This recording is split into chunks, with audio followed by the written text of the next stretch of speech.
Ya que estaba haciendo el escrito para ustedes, como mejor podía, me di cuenta de que, bueno, mi interés como general es cómo es que hay cosas que creo que pueden ser justificadas como fenómenos estéticos, pero que no se estudian por cómo se ha definido el campo de estudio de la estética, ¿no?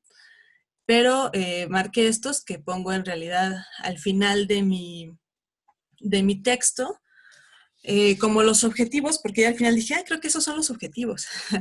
Entonces, el objetivo es mostrar que la manera en cómo se ha definido estética y la manera en cómo se ha definido arte, a partir de un número limitado de nociones, por ejemplo, mímesis, que es omnipresente, está ocultando la existencia de otros fenómenos estéticos, ¿no? Voy a tratar de mostrar eso con más claridad. Y esto no sé si es un segundo objetivo, me interesa la estética latinoamericana, y me interesa algo que un autor que se llama Juan Hacha esboza de manera muy general, así hace algunos apuntes sobre la experiencia estética en Latinoamérica en algunos de sus textos, ¿no? Él nada más lo marca, pues creo que sería un objetivo interesante desarrollarlo. Y el caso de la estética oriental, y yo solo conozco la que es de raigambre budista, creo que podría ser un ejemplo para apoyar la tesis general, ¿no? Entonces, bueno, ahora sí, ¿cómo llegué ahí? ¿No? Para que quede claro qué es lo que estoy pensando. ¿Cómo llegué a esa idea y a esos objetivos? Bueno, esto es más o menos lo que uno aprende de estética en la facultad, ¿no? Tenemos a Platón, no sé si ven mi curso, ¿no? Tenemos a Platón, ¿no? Con este asunto de que lo bello es en sí, el arte es una imitación barata. Luego tenemos, perdón, lo voy a hacer rápido y asumo que ya muchos conocen la historia de la estética, pero claro, si hay alguna duda, pues me dicen, ¿no?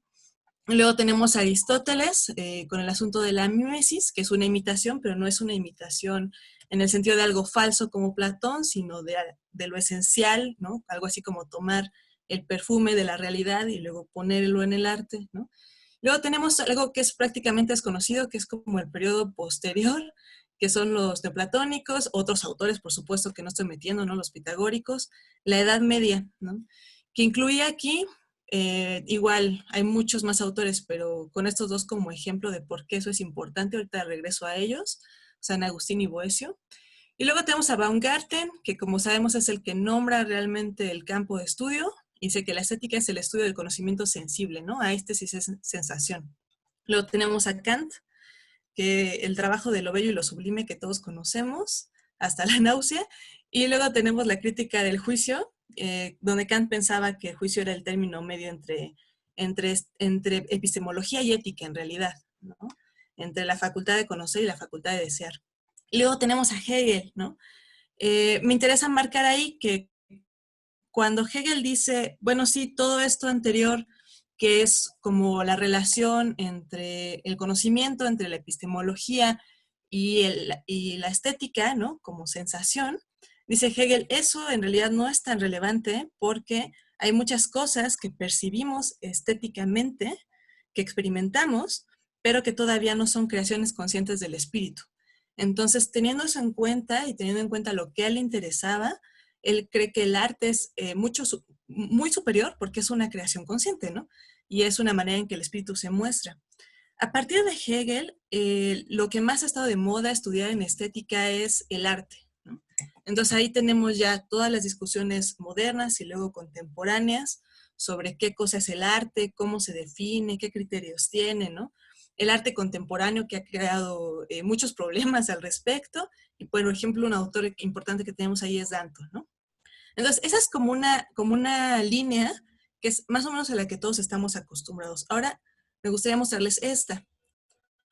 A esta ya no estamos tan acostumbrados. Hay quien dijo, bueno, independientemente de Hegel, Baumgarten y Kant, por eso los pongo aquí con flechitas, decían que lo importante era la cuestión del conocimiento de esa experiencia, ¿no? De un tipo particular de experiencia que era la experiencia estética. Entonces, perdón, ¿verdad? Están vendiendo gas aquí atrás. Ignoren eso.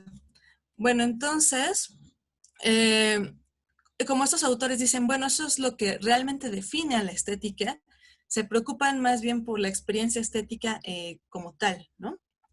Entonces, ¿todavía me ven? ¿Sí? Alguien dígame porque no los veo. Sí, todo bien. Sí, desaparecieron de pronto. Ok. Entonces, son autores que son igual y un poco menos trabajados, no es que no sean trabajados, y que tratan sobre la experiencia estética, ¿no? Entonces, por ejemplo, ahí puse a los dos que me son más familiares, que son Gadamer y Dufresne, ¿no?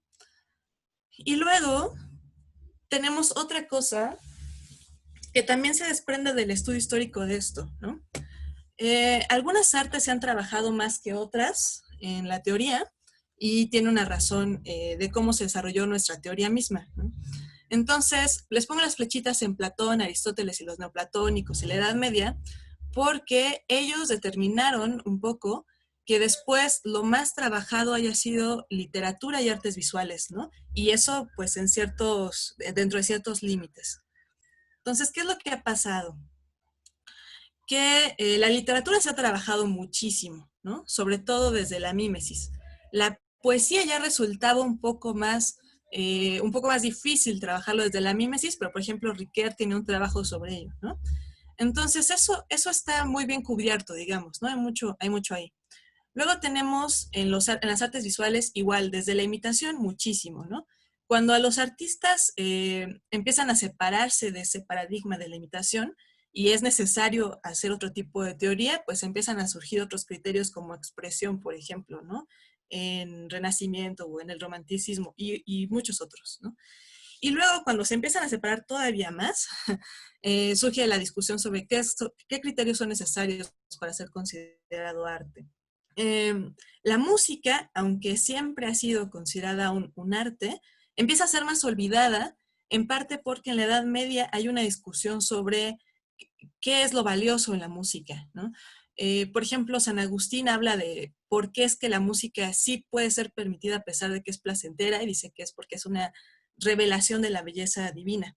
Eso lleva a que la teoría musical se empiece a preocupar por cuestiones de armonía, ¿no?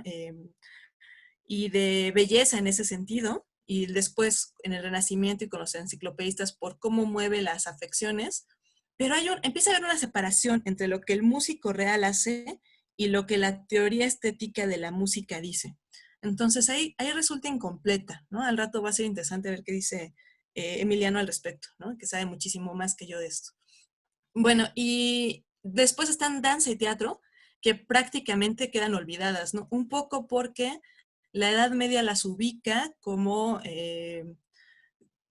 cuestiones muy corporales y que tendría que haber alguna manera de separar lo pecaminoso de la danza y el teatro, ¿no? Entonces, el teatro es muy estudiado, pero como literatura, ¿no? Digamos, la parte del cuerpo casi no hay teoría al respecto, igual la danza, ¿no?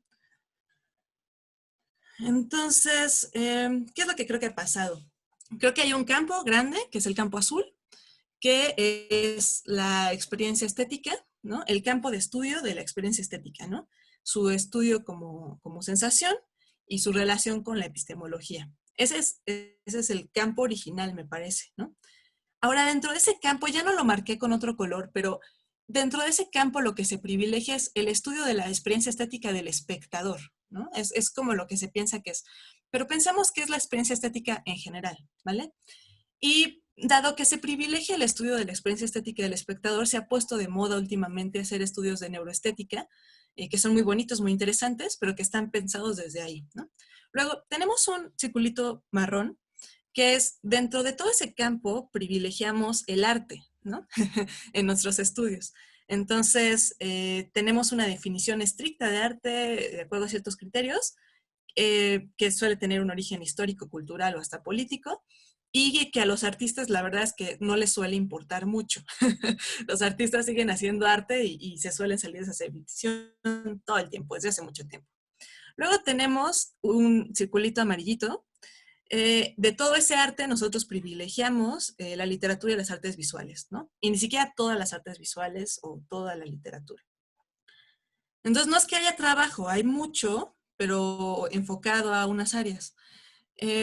La definición de arte es problemática mucho y creo que un problema es que a veces parece que pensamos, ¿no? Que eso es culpa del artista. Hay como una discusión ahí sobre qué cosa es arte y qué cosa es no arte, y a veces la posición de la crítica es, ese artista no está haciendo lo que debería de hacer, ¿no? Lo cual es muy simpático porque pues no tendrían por qué seguir nuestras normas, ¿no? Entonces debe ser problemática, pero para nosotros, no para el artista.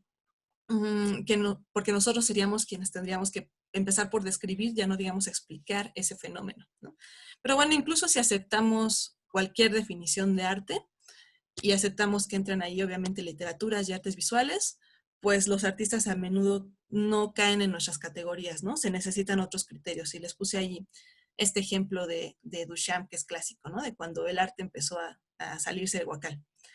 Luego está lo que les explicaba, ¿no? Teatro, música, danza. En cine hay un poquito más de trabajo gracias a Deleuze y a otros autores, pero ahí, por ejemplo, otras categorías como espacio, cuerpo, movimiento o hasta grupo ya no están en la teoría, ¿no?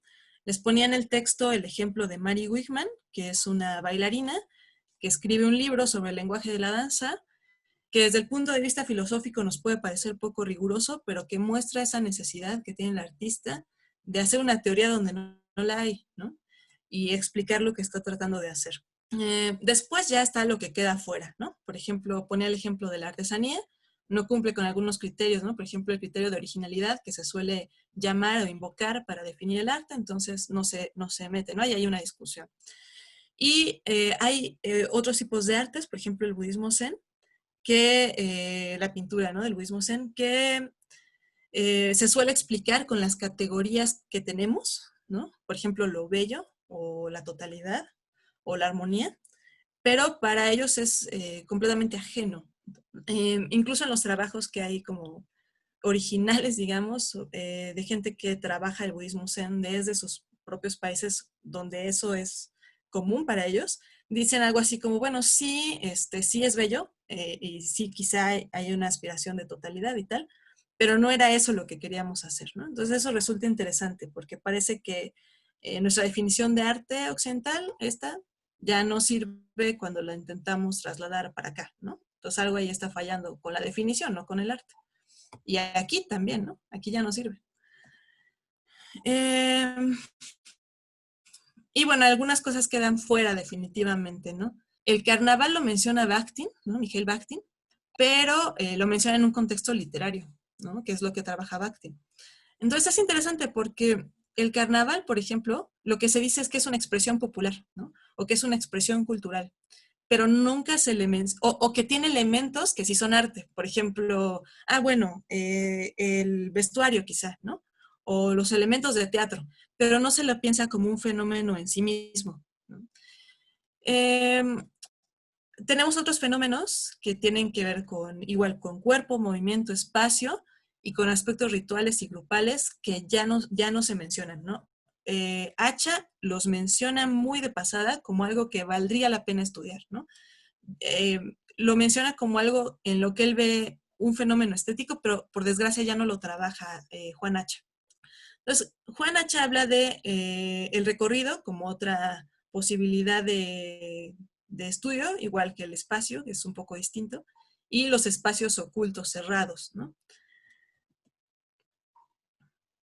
Entonces, ¿qué es lo que pasa? Que les escribía, ¿no? Cuando nosotros decimos que, voy a regresar un poquito, cuando nosotros decimos que estas cosas de aquí son fenómenos culturales y no fenómenos estéticos, pues quedan fuera de la discusión de estética. Y me parece que es un error, y creo que lo puedo defender desde acá, porque si nuestro campo de estudio era este de aquí, el azulito, ¿no? Y si queríamos estudiar cualquier cosa que provocara una experiencia estética, ¿no? ¿Por qué no podemos estudiarlos también como fenómenos estéticos? Piensen en Kant. Cuando Kant usa sus ejemplos en lo bello y lo sublime, no pone ejemplos de arte. Eso es posterior, ¿no? ¿Recuerdan el ejemplo que pone de el hombre que marcha a la muerte sin miedo, ¿no? Sin arredrarse? Lo pone como un ejemplo de algo sublime. Eso no es un ejemplo de arte, ¿no? Evidentemente, de objeto. Entonces, por eso me parece que esto podría ser considerado un fenómeno estético. Hacha, por ejemplo, dice, habla de Teotihuacán como ejemplo. Dice Teotihuacán, ¿no? No es no es un fenómeno estético para la gente que lo vivió o para la gente que va, porque es meramente porque se ha visto, ¿no? Eso es algo interesante también cuando uno ve los textos que se hacen sobre el arte que se produce en Latinoamérica. Lo que vemos es un estudio sobre lo visual, ¿no? Y un estudio sobre, como sobre sus características, si es bello, no es bello, etc. ¿no? Eh, Cuando algo se sale de ahí, dicen, bueno, eso es una peculiaridad cultural. Lo que dice Hacha es, nosotros no vamos a Teotihuacán para verlo, ¿no?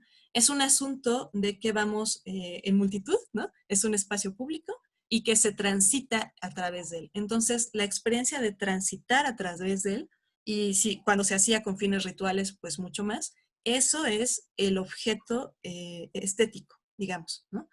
Es el fenómeno que está tratando de producir, es la experiencia completa de transitar por el lugar. Y si lo piensan, cuando nosotros vamos a Teotihuacán, no sé si todavía lo permiten, pero uno llegas y no dices, ¡ay, qué bonita escultura de aquí!, ¿no? Igual lo piensas de pasada, pero lo primero que piensas es, ¡ah, el camino! Y luego me voy a subir a esa pirámide, ¿no? Entonces es lo que está tratando de decir Hacha, ¿no? Dice, hay una sensibilidad de un fenómeno particular y que aún está en el mexicano actual, ¿no? También algo interesante que dice Hacha es que las categorías que contamos no siempre quedan, ¿no? Ya saben que tenemos lo bello, lo sublime, y luego se intentaron agregar otras, ¿no? Lo feo, lo terrible, etc. Entonces dice, bueno, resulta un poco difícil, por ejemplo, esta escultura, dice Hacha, yo le pondría otra categoría, por ejemplo, sublime, terrible, dependiendo de, porque esa es la sensación que quiere lograr y habla un poco de eso, ¿no? Y por eso pensaba yo en su momento con la analogía con el arte zen, porque ellos, por ejemplo, lo que quieren es una sensación, no sé si alguien ubica, ¿no?, los conceptos del mindfulness laico que últimamente se ha puesto de moda. Entonces, bueno, se ubica por ahí un estado mental, en realidad. No está pensando en ser hermoso, en rigor. Entonces, parece que tampoco le quedaría del todo bien, digamos, ¿no? Entonces, perdón, creo que me fui muy rápido, pero está bien porque luego al revés, ¿no? Me clavo. Entonces, bueno, creo que ya se entiende qué es lo que quiero hacer, ¿no? Creo que podemos definir estética con más criterios. A menudo pienso en algo que vi en otro campo, en la ética, ¿no? Cuando se habla de ética, a veces tenemos muy pocos conceptos para hablar del tema. Y tenemos, ya saben, dignidad, libertad, etcétera. Y cuando uno los intenta aplicar a la realidad, pues no es suficiente, ya no digamos para explicarlo, sino para describir, simplemente para describir el fenómeno que está ocurriendo, ¿no? Y la gente que tiene problemas éticos serios, y pienso en mi otro campo de estudio, ¿no? Los médicos, se frustran mucho porque no hay conceptos con los cuales hablar de lo que están tratando de hablar, con los cuales describir el problema al cual se están enfrentando y luego menos tratar de resolverlo, ¿no? Entonces, pensaba en que pues es mejor no tener, nosotros pensamos que un número limitado de conceptos nos da unidad, ¿no?, de la teoría. Y puede que sí, pero no es útil. ¿No? Entonces, por ejemplo, limitar la estética a imitación o a la lista que hay al respecto, expresión, etcétera, hace que no podamos realizar esa labor, ¿no? No podemos expresar el problema, no podemos describir el problema y menos podemos ayudar a su solución si es que hace falta una solución. A lo mejor ni siquiera eso, ¿no? Entonces, mi objetivo sería defender que la estética debe ser concebida de esa manera y que de esa manera se pueden incluir muchos otros fenómenos estéticos, ¿no? Y no sé si este sería un segundo objetivo, hablar de la estética en Latinoamérica y la sensibilidad particular en Latinoamérica, desarrollando lo que Hacha apunta, ¿no? Me parece que sería útil, les escribía Dufresne, porque Miquel Dufresne, desde la fenomenología, hace varias distinciones que a mí me parecen que serían muy útiles, ¿no? Por ejemplo, distingue entre la experiencia estética del autor y la experiencia estética del espectador. de pronto hay mucha teoría sobre cómo debiese ser la experiencia o cómo es la experiencia estética del espectador, ¿no? Pero casi nada sobre cómo es crear. Entonces, eso contribuye a que haya una desconexión de pronto y a que haya, también contribuye a esta especie de mito, ¿no? De nadie puede crear arte, ¿no? Que resulta muy negativo hasta para la gente que intenta crear arte, porque de pronto la gente que está intentando entrar a ese campo se frustra, ¿no? Dice, pero no sé si de verdad yo soy un elegido, ¿no? Entonces creo que eso podría aclarar algunas cosas. Luego, la diferencia entre obra de arte y objeto estético. Algo puede ser un objeto estético, puede ser definido como tal, y no caer en lo que se ha definido como obra de arte. Eso da un poco de coraje de pronto, ¿no? Porque hay artistas que dicen, ¿por qué no aceptas que esto es una obra de arte? ¿No? Bueno, porque el concepto fue definido de manera tal que es muy pequeño en realidad, ¿no? Eh, pero a lo mejor no da coraje porque parece un concepto muy importante definido de una manera muy estrecha, ¿no? Pero bueno, podríamos aceptar que es un objeto estético y que eso quizás es incluso más amplio, no sé si más valioso, ¿no?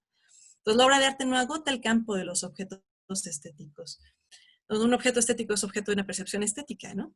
Otra cosa es, no es lo mismo experiencia estética que gusto, porque también hay como una situación de, bueno, es que eso no es tan valioso, ¿no? Y si tú no lo ves, ¿no? Es porque tienes mal gusto. Entonces creo que una parte de esa situación se puede hacer simplemente distinguiendo la diferencia entre experiencia estética y gusto, ¿no? Dufresne habla más al respecto y con más cuidado, por supuesto. Y bueno, otro autor que me parece que podría agregarse es Gadamer, ¿no?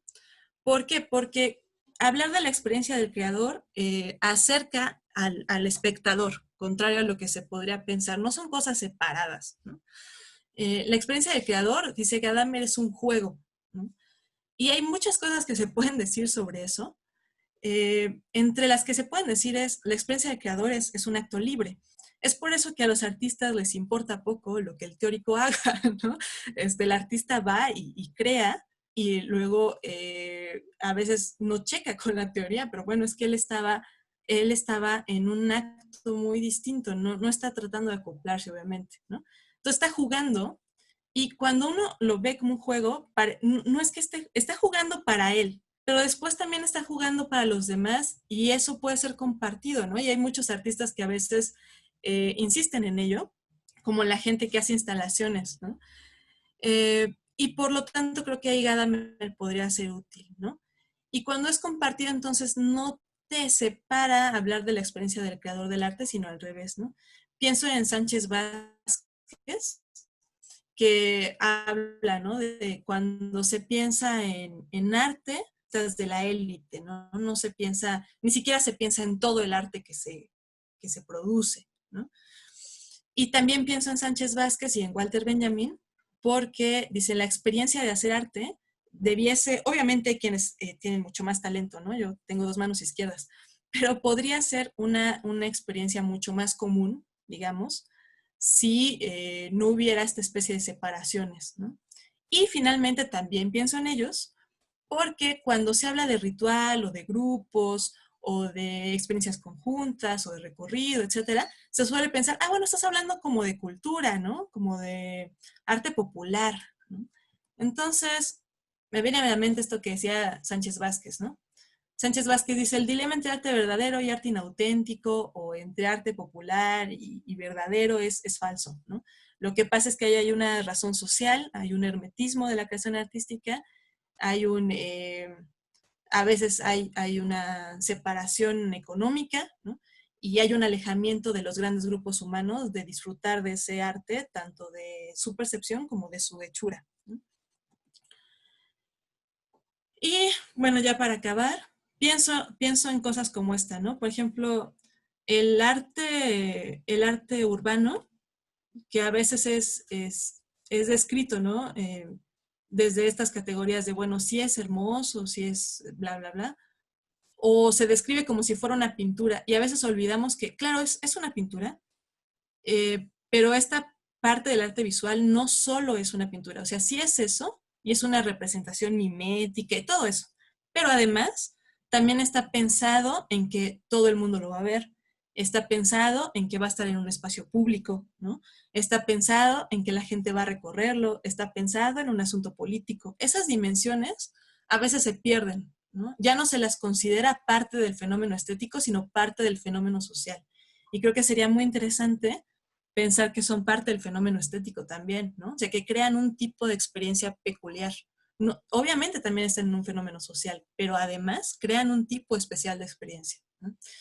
Este de acá es un ejemplo que pueden ver lo escogí porque si alguien está interesado, está en un documental de Netflix que se llama Design, ¿no? Bueno, es un reloj hecho con rocas que trajeron de esta parte que se está derritiendo en los polos, ¿no? Y obviamente pues se iban a derretir, ¿no? Claro. Pero lo interesante es que la gente cruzara por el medio de ellos, ¿no? Se diera cuenta de lo que eran, se diera cuenta de que se iban a derretir, se diera cuenta de la metáfora que implicaba, porque era un reloj, etcétera, ¿no? Entonces, claro, es un objeto visual, es muy bello, está pensado para eso, pero además, ¿no? Está pensado para que haya una convivencia con la persona que está ahí, ¿no? Hay una recreación, hay un recorrido, etcétera, ¿no? Me parece que también eso tendría que decirse.